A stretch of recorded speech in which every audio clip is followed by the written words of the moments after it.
All right, so I don't know how to put this. If y'all seen the short video that I posted where I went to the pond right before work and I didn't want to go any deeper because I didn't, I haven't gone through this thing completely. Well, it's been one thing after the other. I should have seen it coming. So whenever I started it and I shut it off, I heard ring, click.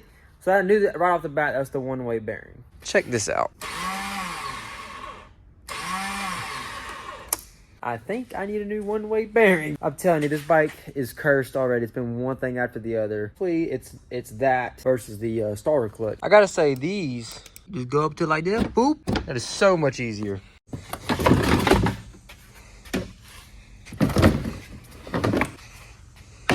Looks good to me. I think you can clear 33s without a bracket lift if this bar wasn't here. So I think if I get the metal floorboards, it bolts onto here. So there's my support. Should just be able to cut the bar because this is how close it gets already. These are 32 Aztec. I think they measure 32 and a half. I don't know. Bike is a lot easier to work on than I thought. This stuff comes apart pretty easily. What? Look at this. The tie rod nut is completely loose. This thing has been surprise after surprise.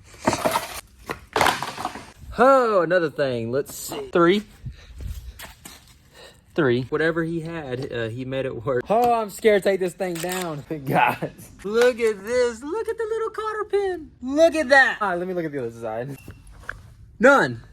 No cotter pin. What's the chances that they even put cotter pins back? Oh, no, they didn't. No cotter pins back on the upper or lower ball joint. Well, that side has it. Oh, it's going to be a shit show. This bolt here and this bolt's here, and then I should be able to slide the diff forward, pull the drive shaft out. Sweet. Don't judge me, just moved in the shop. I have minimal tools and no jack stands, but the 3-wheeler rims will do for now. Look, it's actually level. It was meant to be. Got the diff slid forward, got the drive shaft out right there. Oh yeah, look at that. Oh my God, oh my God. You can spin it both ways. You're not supposed to be able to do that. Whenever you push the starter, check this out. This thing is just disgusting.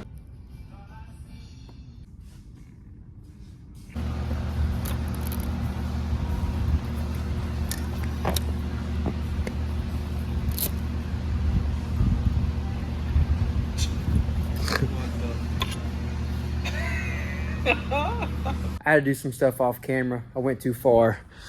Motor's out. Motor's on the table. The one-way bearing on this, your starter bolts in here, and it spins this gear, which spins your flywheel. So if I hold the flywheel in place, you're not supposed to be able to spin that both ways.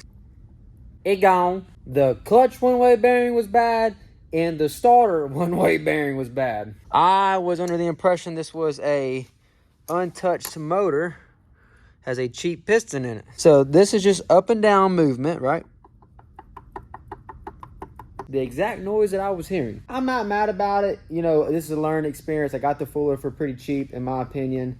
I'm mad that the guy told me it was all OEM stuff. A crank, I don't mind putting a crank in it with a new piston, bore it over, bore the hole, whatever. You cannot make this stuff up. That's insane.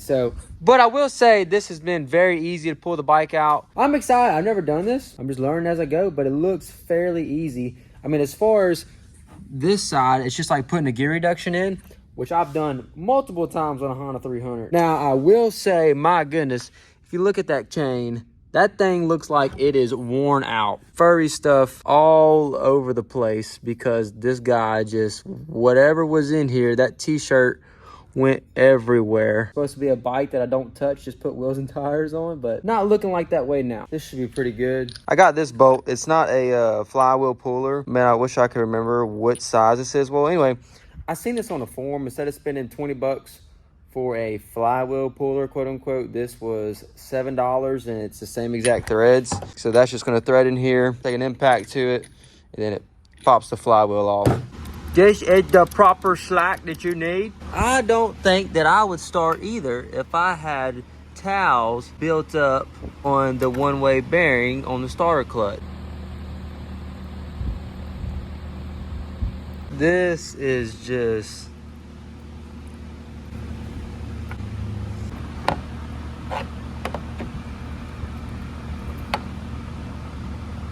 completely covered. All right, sorry, I had to go ahead and just get everything out. Got the cases split, got the crank out, so now I just need to get a new crank. I went ahead and just hit on the backside with a hammer. The bearing came out with it. I put a new bearing in, pressed the new crank in, because this is a pressed in crank. All of these bearings have pieces of that cloth. So like this bearing, I got everything organized right here. Pretty much you just pick a starting point and just go with it. I've never taken this motor apart, so that was the easiest way for me to just go ahead and keep track of all the bolts. I need new motor mounts because I beat those out and they are not going back in like that. There is cloth parts everywhere.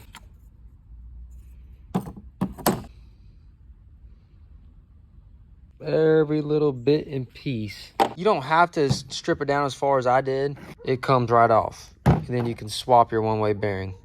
So what I went ahead and did was, since there's a bunch of trash everywhere, it rotates without spinning the basket this way, but then it locks up this way. So that is good. Ordering new springs because I don't feel like cleaning each individual spring. Even the back of the clutch basket. Took this apart. Took the one-way bearing apart for the starter gear. So just clean everything up and see if it works, because apparently this one bearing is $200 because it looks fine. There's no scoring. It's just there was pieces of a t-shirt caught in it. You can see I put the bearing back together as it should be.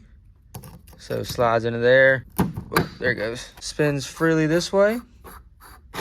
Locks up the other way. I don't know if I put the bearings in backwards or not. That's the part that I need to figure out. All right, so I got it the right way now. The flywheel spins to the right like this, so you want this to spin freely to the right because this is the starter gear, so you want it to engage when the starter spins. So this will engage, and then once the engine's running, the starter gear can stay put and the engine stays running, if that makes sense. But I got it the right way now. So I'm going to order some parts. Well, there's that. So till next time.